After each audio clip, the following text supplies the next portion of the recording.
poussez-vous, je suis grave en retard. Mais t'as un train à prendre ou quoi? Faut vite que je prenne un bain et que je me refasse une beauté avant qu'il arrive. Mais avant qu'il arrive qui? Ben Jean-Guy. Les Amazones de Nice, une troupe amateur qui répète souvent au théâtre Gorbella. Et c'est Christiane qui la dirige. Elle a eu un cancer du sein, puis un cancer de la peau, et elle est aujourd'hui totalement guérie. Face à ces autres femmes, en rémission ou en traitement, elle n'a qu'un seul message, le combat, contre un intrus qui veut se propager dans le corps. Je n'ai jamais dit mon cancer. Ce n'est pas le mien. C'est un cancer qui est passé par là et qui est rentré et que je déteste. Donc non, quand c'est à moi, c'est quelque chose que j'aime. Parce que oui, voilà, ce cancer qui est venu dans mon corps m'attaquer, puisque c'est une attaque, oui, je l'ai détesté. Et c'est vrai que je l'ai combattu parce qu'il n'y avait aucune raison que cet intrus gagne.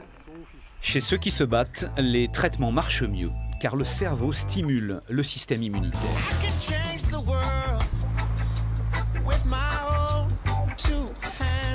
À Draguignan, Pierre a été atteint par une leucémie lymphoblastique. Plus de 90% de ce type de cancer du sang arrive aujourd'hui à être guéri. Pierre est sorti d'affaires. Sur son vélo, avec ses amis du club de triathlon, il veut délivrer un message à tous les malades qui le regardent. C'est un pied après l'autre, un pas devant l'autre. C'est mon père qui me dit ça toujours, une minute après l'autre, un pied devant l'autre, une chimio après l'autre. Et faut pas lécher les bras, il faut vivre au moment présent, profiter et y aller. Faut y aller. Profiter de la vie, des moindres instants, c'est le credo de Christiane qui se balade volontiers sur le port de Nice avec ses copines. Elle estime qu'elle peut être un exemple bien vivant des progrès de la médecine. Et au détour des répétitions de théâtre qui recommencent, elle donne à chaque fois de l'énergie à chacune.